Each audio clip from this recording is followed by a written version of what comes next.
स्वामी विवेकानंद कहते हैं ठीक है मैं आपके प्रश्नों का जवाब दूंगा कि आप मेहनत करते हो तब भी आप सफल नहीं हो पा रहे हो, तो उससे पहले आपको मेरा एक काम करना होगा। तो उसने कहा बताइए आप जो कहेंगे हम वो करेंगे। तो स्वामी विवेकानंद जी कहते हैं कि मेरा पालतू कुत्ता है, आप इसे लेके जाइए और थोड़ा बाहर से घुमा लाओ, ठीक है। तो कहता ठीक है मैं जा रहा हूँ। और वो बोले जब तक आप घुमा के ला रहे हो तब तक हम आपके प्रश्न का उत्तर जो है वो खोज रहे हैं, ठीक है। फिर वो इंसान जाता है उस कुत्ते को घुमाने के लिए। कुछ देर बाद जब वो वापस आता है तो स्वामी विवेकानंद जी उसे एक बात पूछते हैं कि ये बताओ कि आप तो नॉर्मल हो, ठीक है, आपको कोई थका नहीं लगी और मेरा कुत्ता हाँफ क्यों रहा है ना।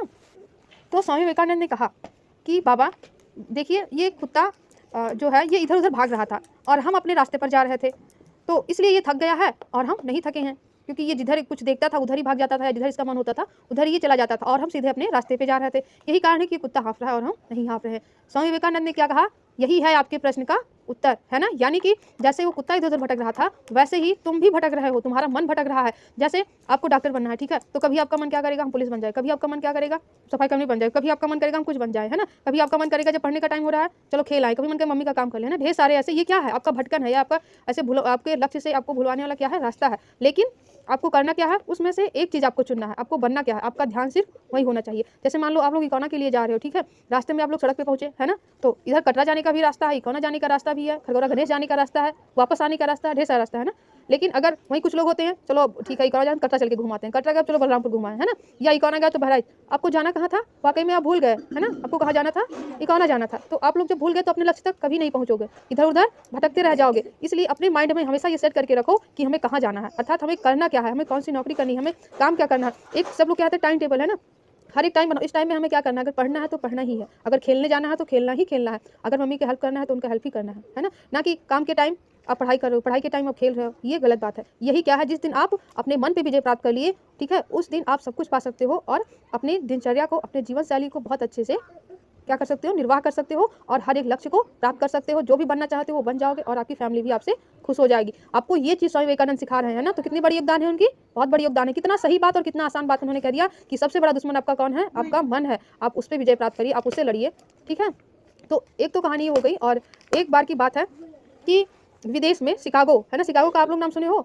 शिकागो एक विदेशी शहर है, वहाँ पे बहुत मतलब अमेरिका है, तो वहाँ पे सब लोग आते हैं, ढेर सारे लोग आते हैं अपना अपना स्पीच देने के लिए। तो सब लोग अपना बढ़िया अच्छा खासा कपड़ा पहने हुए होते हैं, बढ़िया पैंट शर्ट टाई बेल्ट लगाए रहते हैं और अपने स्वामी विवेकानंद जी जो होते हैं देखो क्या पहने हुए हैं, है ना, ऐसे ही सादे सहाने गेरुआ रंग के कपड़े में एकदम भारतीय वेशभूषा में वहाँ पे पहुँचे। तो सब लोग उनका मजाक बनाने लगे, ये आया है यहाँ पे बोलने के लिए। तो और वहाँ पे बोलना क्या था, अपने धर्म के बारे में, अपने देश के बारे में बोलना था। तो सब लोग गए, भाई सब लोगों ने बोला। तो जब सब लोग बोल रहे थे तो बहुत शांति से सबको सब लोग सुन रहे थे। लेकिन जब स्वामी विवेकानंद की बारी आई तो उन्हें पता है बोलने के लिए कितना टाइम दिया गया था, कितना टाइम दिया गया था, 0 मिनट का, यानी कि कुछ भी नहीं। लेकिन उन 0 मिनट में उन्होंने इतना बोला, इतना मतलब उन्होंने जैसे ही बोलना स्टार्ट किया सब लोग उन्हें सुनते रहे और इतना खुश थे उनके वक्तव्य से वहाँ विदेश के लोग, जो उन्हें देखकर हंसते थे, उनकी पहनावा पे, उनकी वेशभूषा पे कि ये क्या बोलेंगे, इन्हें तो कुछ आता जाता नहीं होगा, साधु महात्मा ये क्या जाने, जो लोग उनमें हंसते थे। और वो जैसे ही मंच पे जाते हैं, क्योंकि अपना भारत देश जो है ना वो अपने स्वभाव के लिए जाना था। अपने यहाँ देखो किसी को भी हम लोग कहीं भी जाएंगे ना तो रिश्ते से बुलाते हैं, भैया या दीदी या अम्मा, है ना, जो भी जैसे ही उसका उम्र होगा उसके अकॉर्डिंग उसे बुलाते हैं। तो ये अपने भारत की महानता है, सब जगह ऐसा नहीं होता है, ऐसा सिर्फ अपने भारत देश में ही होता है। स्वामी विवेकानंद की बारी आती है तो उन्हें कितना टाइम दिया जाता है, 0 मिनट दिया जाता है। लेकिन वो सिर्फ 5 ऐसे वक्तव्य बोलते हैं जिससे लोग खुश होकर के 2.5 मिनट तक खड़े होकर तालियां बजाते हैं, ठीक है। जिस इंसान को लोग सुनना नहीं पसंद करते थे, देखना नहीं पसंद करते थे, उस इंसान ने क्या कहा, पहला वक्तव्य उनका क्या था, भाइयों एवं बहनों। ये बात सुन के सब इतने खुश हुए कि अदर देशों में ये अपना हाँ सब वहाँ पे अलग तरीके से बोलते थे, लेकिन अपने भारत में लोगों को रिस्पेक्ट दिया जाता है, मान सम्मान दिया जाता है। और उसी सम्मान को लेकर वो मंच पर गए और पहला वक्तव्य उनका क्या हुआ, भाइयों एवं बहनों, जिससे लोग खुश होकर के 2.5 मिनट तक तालियां बजाए। और इसके बाद वो बोलते रहे और लोग सुनते रहे। और आज का समय है कि तब से लेकर अब तक स्वामी विवेकानंद को सब जानते हैं और वो एक बहुत महान इंसान है। और उन्होंने जो भी वचन कहे, जो भी बात उनके मुख से निकले, उन्हें युवा लोग अपना आदर्श मानकर यदि आगे बढ़ते हैं तो क्या होता है, उन्हें सफलता प्राप्त होती है। उनके कुछ वक्तव्य आप सबको हम बताएंगे, उसे ध्यान से सुनिए और अपने जीवन में उसे उतारिए ताकि आप लोग भी एक अच्छे इंसान बन सको, ठीक है।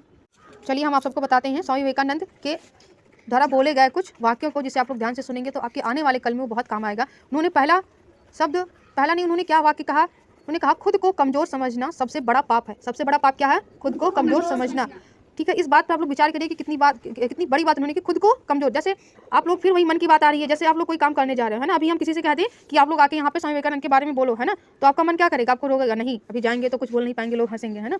तो क्या कर रहे हो आप, खुद को कमजोर समझ रहे हो ना कि हम नहीं कर पाएंगे। उसी में से कोई एक आएगा, नहीं हम जो जानते हैं वो उतना ही बोलेंगे, कुछ भी बोलेंगे लेकिन बोलेंगे जरूर, है ना। हाँ हाँ उधर ही, ठीक है। तो इसलिए सबसे बड़ा पाप क्या है, अपने आप को कमजोर समझना। क्या, कुछ भी काम हो, ठीक है, आपको कोई चीज़ नहीं आती है फिर भी कहो कोई बात नहीं, हम इतना सुने हैं, एक दो शब्द जो मुझे आता है हम उतना ही बोलेंगे, लेकिन हम जाएंगे अपने मन से। अगर आपका मन रोक रहा है कि ना जाओ तो कहो नहीं हम जाएंगे, इतनी देर तक दीदी बोलिए जो कुछ भी मुझे आ रहा है हम उतना ही बोलेंगे, है ना। अपने मन को डांट दो वहीं पे, नहीं हम जाएंगे और हम कुछ ना कुछ बोल के आएंगे। यही क्या होगा, आपके मन की ताकत होगी। अगर आप उसे कमजोर बना दिए, आप उसकी मन की बात सुन ले, आप बैठ गए, तो आप लाइफ में कभी आगे नहीं बढ़ पाओगे। ठीक, तो पाप क्या, सबसे बड़ा अपने आप को कमजोर समझना। इसलिए लाइफ में कभी अपने आप को कमजोर, जैसे आप सबको कोई चीज़ नहीं आती है, ठीक है, तो आप लोग शर्मिंदा मत होइए। आप यहाँ आइए, मुझे इतना ही आ रहा था मैंने बता दिया, ठीक है, और मुझे शर्माने की कोई बात नहीं है। यदि मुझे नहीं आता है तो हम आगे सीख कर आएंगे और आप सबको बताएंगे। ये क्या हुआ, अपने मन को मजबूती प्रदान करना हुआ, है ना। दूसरा क्या है, सत्य को 1000 तरीके से बताया जा सकता है, फिर भी वह एक ही सत्य होगा। जैसे कोई चीज़ सत्य है ना, कोई चीज़ हम आपसे पूछ रहे हैं, तो आप स्वामी विवेकानंद के बारे में पूछ रहे हैं ना, किसकी जयंती है, तो हो सकता है आप लोग ये यश किसी और तरीके से बताया, जानवी किसी और तरीके से बताया, सुहानी किसी और, हर लोग अलग अलग तरीके से बताओ, लेकिन वाकई में सत्य क्या होगा, है तो स्वामी विवेकानंद की जयंती ही ना, है ना, राम भगवान की है ना कि कृष्ण की है। तो जो सत्य है वही सत्य है, भले ही कितना भी घुमा फिरा के कोई बोले तो सत्य सत्य ही रहता है। फिर अगली बात इन्होंने कहा है, बाहरी स्वभाव केवल अंदरूनी स्वभाव का बड़ा रूप होता है। जो बाहरी स्वभाव आपका है, मतलब जो आप मुझे दिखा रहे हैं या हम आपको जो देख रहे हैं, वो क्या है, आपके अंदरूनी स्वभाव का एक बड़ा रूप है। अर्थात जो आप अंदर से हैं वही आप बाहर से होंगे, है ना। बहुत आप बनने की कोशिश करें, जैसे हम लोग कहते नहीं है, कोई बहुत दुष्ट बच्चा है ना, उसे कितना भी डांट दो, समझा दो कि यार यहाँ पे चुपचाप रहना, बोलना मत, हल्ला मत बचाना, भले ही वो 1 मिनट 2 मिनट 3 मिनट शांत रहेगा, 4 मिनट 5 मिनट शांत रहेगा आपके डर से, लास्ट में वो अपने अंदर की चीज़ें दिखा ही देगा, है ना। जो उसके अंदर गलत भाव है या उदंडता है, वो कहीं ना कहीं झलक ही आएगी उस काफ़ी टाइम के बाद या कुछ देर बाद वो अपना असली चेहरा दिखा ही देगा। तो वही कहते हैं, आप कितना भी बनने की कोशिश करिए, लेकिन जो आप अंदर से हैं वही रहेंगे, ठीक है। फिर अगली बात इन्होंने क्या कहा था कि विश्व एक विशाल व्यायामशाला है जहां हम खुद को मजबूत बनाने के लिए आते हैं। क्या कहा था कि ये विश्व जो है, पूरा विश्व क्या है, एक व्यायामशाला है। व्यायामशाला मतलब जहाँ पे हम लोग योगा क्यों करते हैं, अपने आप को मजबूत बनाने के लिए ना, कि बीमार ना हो। ऐसे वो कहते हैं कि ये पूरा विश्व क्या है, एक योगा है, एक योगा करने का स्थान है या एक व्यायामशाला है जहाँ पे हम अपने आप को मजबूत करते हैं, है ना। यहाँ पे किसी को चोट लगी तो वो संभल के चलना शुरू कर देता है कि मुझे यहाँ पे ठोकर लगी तो मुझे आगे से रास्ता देख के चलना होगा, है ना। तो क्या हुआ, हम अपने आप को मजबूत बना लिए। जैसे आप पढ़ाई नहीं कर रही है, ठीक है, आप दीपशिखा के सहारे बैठी हुई कि ये मुझे पेपर में बता देगी, है ना, और क्या हुआ, पेपर में दीपशिखा ने आपको नहीं बताया, तो अगले बार से आप क्या हो जाओगी, मजबूत हो जाओगी कि नहीं दीपशिखा नहीं बता रही है, और पेपर के टाइम में कोई काम नहीं आता है, मुसीबत के समय कोई साथ नहीं देता, आगे से हम खुद तैयार होकर आएंगे, पढ़ाई करके आएंगे, है ना। तो क्या हुआ, ये आपको मजबूती प्रदान कर रहा है, क्या, एक यही अपने देश में, अपने विश्व में, है ना। तो ये पूरा विश्व क्या है, एक व्यायामशाला है। जब तक आप खुद पर विश्वास नहीं करते तब तक आप भगवान पर विश्वास नहीं कर पाओगे। फिर से वही बात कि जब तक आप लोग खुद पर विश्वास नहीं कर पाओगे। अच्छा, आप सब कभी भी आप लोग आगे बढ़ना चाहोगे, आप सबका पेपर है तो आप लोग बहुत मन्नतें करते हो, मंदिर में जाते हो, भगवान मुझे पास कर देना, हम प्रसाद चढ़ाएंगे, ये करेंगे वो करेंगे, ढेर सारी बातें करते हो, लेकिन तो भगवान भी क्या कहते हैं, ठीक है आपका साथ देंगे, लेकिन कैसे, जब आप लोग मेहनत करोगे तब, है ना। ये तो है नहीं कि भगवान आएंगे आपके कॉपी लिखेंगे, ये तो है नहीं भगवान आपको गोदी ले जाके बैठा देंगे। आप लोग पढ़ाई करोगे, थोड़ा बहुत पढ़ाई करोगे तो भगवान भी अपनी शक्तियाँ दे देंगे, आपको याद हो जाएगा जल्दी से। ठीक, आप लोग जाओगे याद करके वहाँ तक पहुँचोगे पेपर देने, तो भगवान थोड़ा आपकी हेल्प कर देंगे, आप लोग जल्दी जल्दी लिख लोगे। तो ऐसे जब आप कुछ करोगे तभी भगवान आपका साथ देंगे। इसलिए पहले आप लोग अपने आप पे भरोसा करिए, नहीं हम कर सकते हैं। और देखो, आप लोग कुछ कर पाओगे तभी लोग आपको जानेंगे, है ना। इतने लोग बैठे हो, कल को किसी को नौकरी मिल गई या कुछ हो गया, देखना सब लोग उनकी तारीफ करेंगे, सब लोग उनके आगे पीछे घूमेंगे। अगर कुछ नहीं कर पाओगे तो आपसे आपके घर वाले ही आपका हालचाल पूछने नहीं आएंगे, है ना। तो आप अपने आप मन को मजबूत करो और कहो कि ये चीज़ हम कर सकते हैं। आपका मन कहे नहीं तुम ये नहीं कर सकती, तुरंत कहो नहीं हम कर सकते हैं, ठीक है, ये हम ही कर पाएंगे, भले ही थोड़ा मेहनत लगेगा, टाइम लगेगा, लेकिन हम जरूर कर पाएंगे। फिर विवेकानंद जी कहते हैं, चिंतन करो, चिंता नहीं। चिंतन और चिंता क्या अंतर है, सेम सेम लगता है ना, लेकिन चिंतन और चिंता में बहुत फर्क है। आप लोग चिंता करोगे कुछ नहीं कर पाओगे, है ना। चिंता क्या करती है, चिता जला देती है। आप चिंता करोगे, सोचते सोचते परेशान होते होते मर जाओगे। आप चिंतन करोगे, अब आगे बढ़ जाओगे। चिंतन और चिता में आप लोग सोच रहे होंगे क्या अंतर है ना। तो देखिए, चिंतन मतलब होता है जैसे आपके सामने कोई समस्या है, ठीक है, हमने खड़ा कर दिया रोहिणी को, चलो रोहिणी आप क्या करो, स्वामी विवेकानंद के बारे में कुछ बताओ मुझे, ठीक है। तो आप दो चीज़ कर सकती हो, या तो एक चिंता कर सकती हो और एक चिंतन कर सकती हो। तो चिंतन जब करोगी तब क्या करोगी, आंख बंद करोगी या अपने मन में सोचोगी दीदी ने क्या क्या बताया था, चलो ठीक है मुझे कुछ याद आ गया, और कुछ नहीं तो कुछ तो बोल ही आएंगे, है ना। और अगर नहीं आ रहा तो चलो जल्दी से हम कुछ खोल के पढ़ लेते हैं स्वामी विवेकानंद के बारे में, या जो 1-2 लाइन लिखा है हमारे कॉपी में वही सुना देंगे, है ना। तो आपने चिंतन किया तो क्या हुआ, आपकी समस्या का समाधान हो गया, है ना। अगर आप चिंता की तो क्या होगा, मारे टेंशन के बैठे हो, भगवान अब हम क्या करें, तो दीदी तो पूछ ली हैं, अब हम कुछ बता ही नहीं पाएंगे, लोग हंसेंगे, क्या हुआ, परेशान होना। अगर आप ज़्यादा स्वामी को घर पे जाओगे, बताओ इतने लोगों के बीच में हमारा बेइज्जती हो गया, हम कुछ बोल नहीं पाए, तो वो चिंता आपको क्या की, कितना जला रही है, कितना परेशान कर रही है, आपका कहीं मन नहीं लगेगा, आप कोई काम नहीं कर पाएंगी। तो आपको क्या करना है, चिंतन या चिंता, चिंतन करना है ना। क्या करना है, चिंतन, है ना, और चिंता नहीं करना है, ठीक।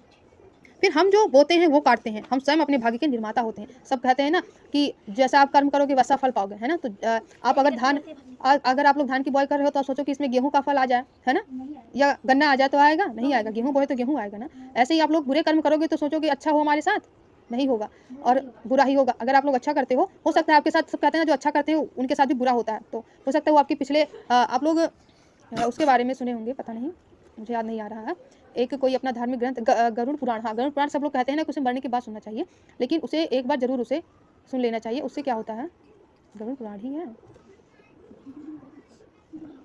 मुझे याद नहीं आ रहा है क्लियर, हम बताएंगे आप सबको, शायद वही। तो उस बुक में ये है ना कि आप जैसा कर्म करोगे आपको वैसा ही फल मिलेगा।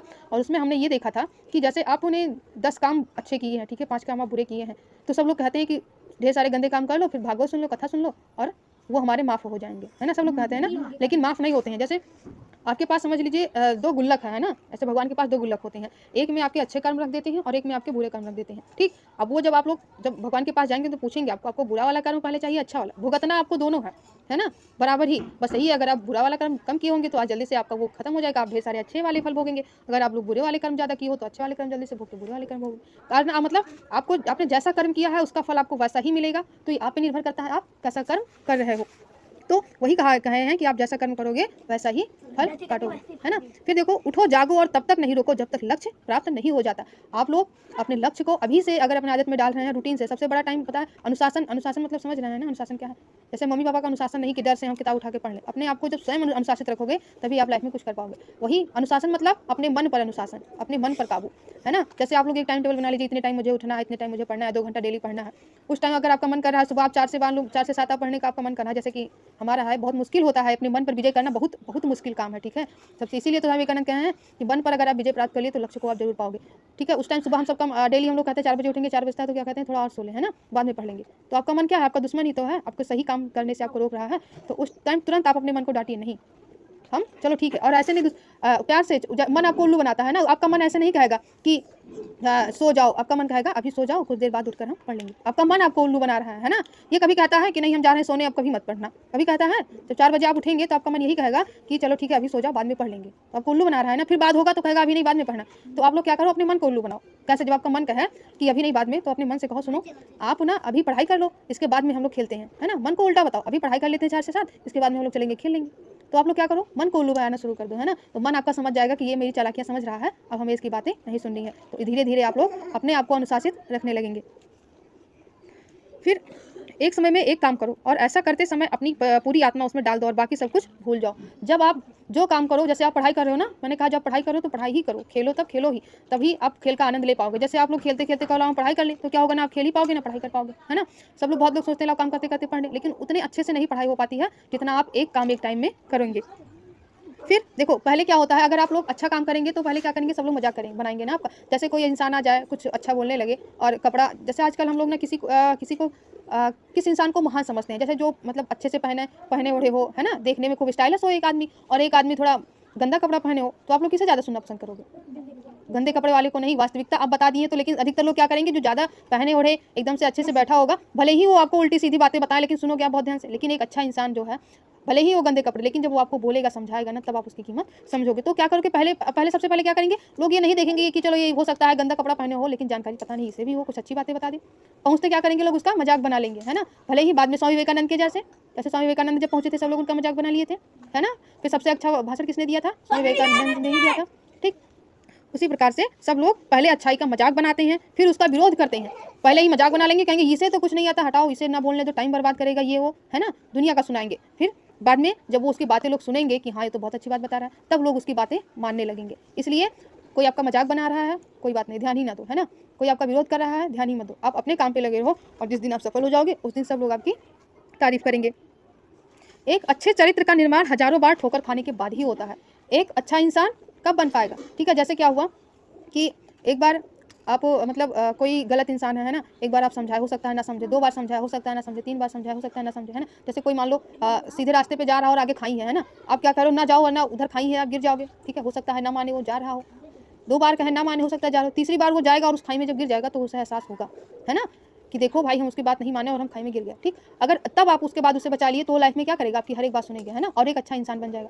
तो जब आप मतलब इस चीज़ से आप ना डरो कि अगर हम नहीं बता पाएंगे तो लोग हमारी मजाक बनाएंगे। कितनी बार मजाक बनाएंगे, 1 बार 2 बार 3 बार, है ना। जब बार बार आप लोग कोशिश करोगे तो चीज़ें आ जाएंगी, फिर आप लोग आपके लिए तालियां भी बजाएंगे, जैसे स्वामी विवेकानंद के लिए बजी थी, ठीक है। तो इन्हीं बातों के साथ हम अपनी बात को यहीं खत्म करेंगे। आप सबको कैसा लगा स्वामी विवेकानंद के बारे में सुन के? अब आप लोग भी स्वामी विवेकानंद के जैसे बनोगे ना?